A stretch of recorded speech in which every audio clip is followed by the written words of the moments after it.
I don't really like gimbals, and that's not a secret. They obviously have their place, but I would generally prefer to shoot on a tripod or handheld almost all of the time. So I thought I'd make a video about the different methods to make handheld shooting a lot steadier and just get smoother footage, because you don't want your footage to look like this. Now, probably the best way to make smoother and easier handheld footage is using an easy rig, but that's very expensive and I don't have one, so I can't show you. But what I do have is a Sac. Now, this is the camera saddle from Sac. It's an Australian company, and basically all it is it's kind of like a beanbag type thing that has a strap on it. You put over your shoulder, around your neck, and you put your camera right onto it, so it takes all the weight off your hands, and then it puts it onto your back. Now, this isn't going to be as good as an easy rig, for example, because that doesn't distribute the weight like an easy rig would.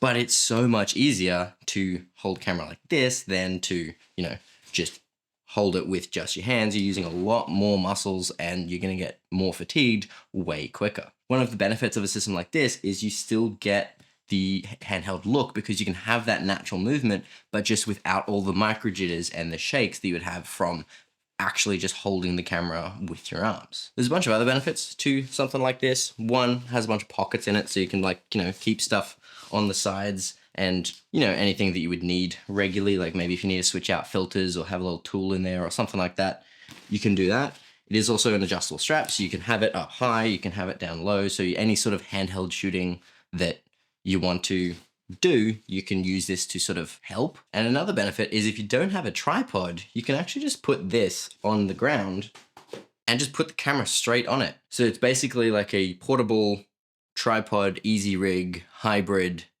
that is super light and can just make handheld shooting and even just, putting it down somewhere shooting easier. That doesn't make much sense. Now, Sac did send this to me, but I don't have to make this video and they have no input on it, so I'm just letting you know.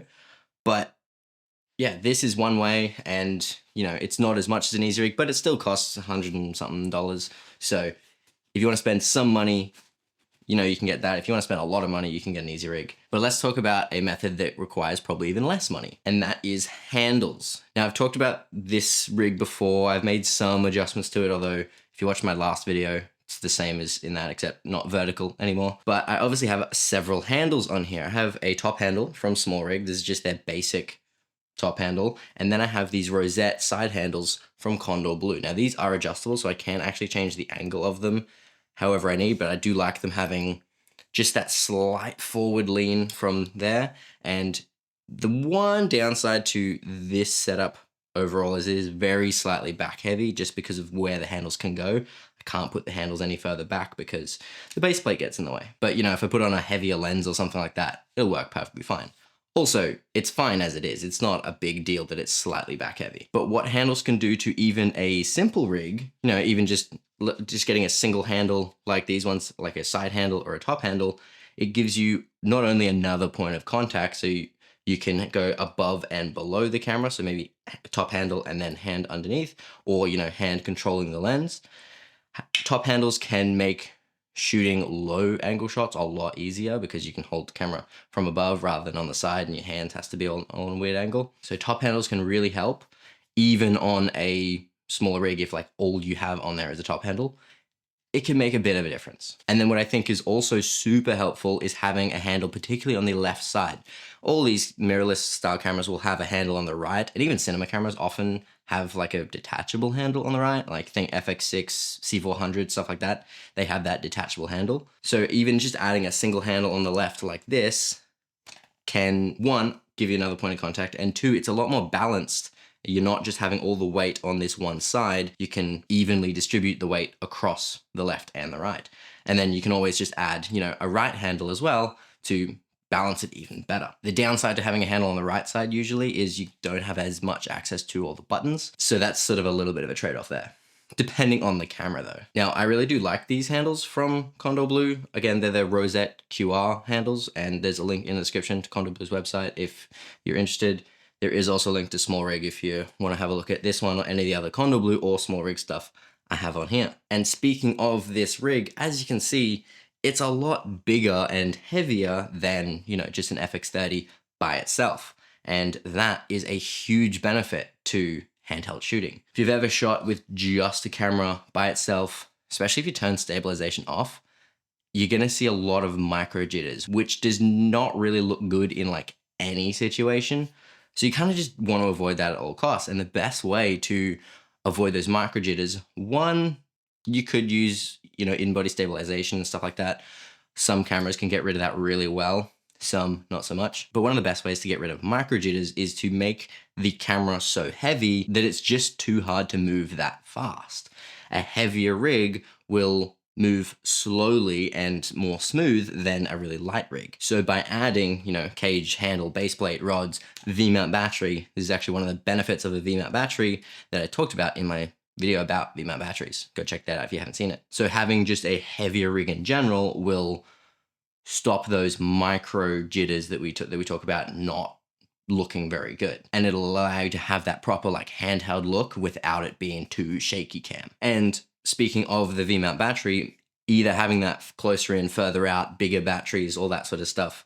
And like I was talking about before with the position of the handles, having it balanced nicely can be very helpful. If I grab it by the top handle, it's very slightly front heavy just because this monitor is kind of huge. It's the HS8 from Portkeys. It's 8 inches metal, and I have the Holyland Pyro S on the back there. So this is a little bit of a front heavy rig if I'm holding it normally from the top handle. And then with the side handles in front, it is slightly back heavy just because that battery is so far back. So ideally, you'd want it to be nicely balanced from no matter how you hold it, but I don't think that's a big deal because one of the other things you can do with having a bigger rig and V-mount battery is just brace it against your body. You can just press the V-mount battery here up against your chest, and then just like what the Sac does is it links the camera's movement to your body's movement. If I have it here and then I can turn like this, whereas if I have it off my chest, then it sort of moves freely. And yes, it can move with my body, but it'll also move with just my hands. And then of course you can combine, a big heavy rig, bracing it against your chest and using something like this to really just make it so much steadier while keeping that handheld free flowing look. Then the final thing that can really help with stability and more so security, I guess, is straps. Now, I always get asked about the hand straps that I use on my cameras. I usually just have them on the side handle of the camera itself. This is from Small Rig. It comes with the FX30 kit that I got, and also you can just buy it by itself. It's just a regular Small Rig hand strap. I have this tilter one on this tilter cage as well. So you can get them from any brand, and just having a little hand strap on the side of your camera can really just help with, one, security. You don't have to hold on to your camera because adding all that tension will create more of those shakes. You don't want to be gripping your camera with as much force as you can. You want to be nice and relaxed to keep those movements fluid. And also it adds a second point of contact, especially if you pull it tight around your hand. One, you don't have to grab it. And then two, it just sort of links it more to your hand. So the camera just moves where you want it to a bit easier without holding on as tight. And then now I'm not a big fan of the neck straps that you get with most mirrorless cameras or DSLRs and all that sort of stuff. I've literally never used the one that came with my A7 IV, but if that's all you have, what you can do, and I'll just use the strap on this as an example because I'm not getting out the strap from A7 IV. What you can do is if you just put it around your neck, and then if you pull on the straps, like pretend this is my camera, if I keep that tension, it's again going to be more linked to my body and it's going to be smoother because it's not just free floating separate from my body. So any way that you can link the camera's movements to your body movements is going to create a smoother handheld look. So there's some methods to get some better handheld shots. Make the camera heavier, add straps, add handles, make the camera rig balanced well, or get other stuff like, a Sac or an Easy Rig, and your handheld shots will look a lot better than just holding a single camera with a single lens in your hand. Now, obviously, if you have a reason to use a gimbal or a Steadicam, there's obviously reasons to do that, and absolutely do that if you need to. But if you are going for a handheld look, maybe think of some of these methods. That'll be all for this one. I'm going to take this off because it's super loud. Go watch my recent video about why I don't have an FX6, or my one about V-mount batteries. Again, links in the description for things. Do all the things down there. I'll see you next time. Okay, bye.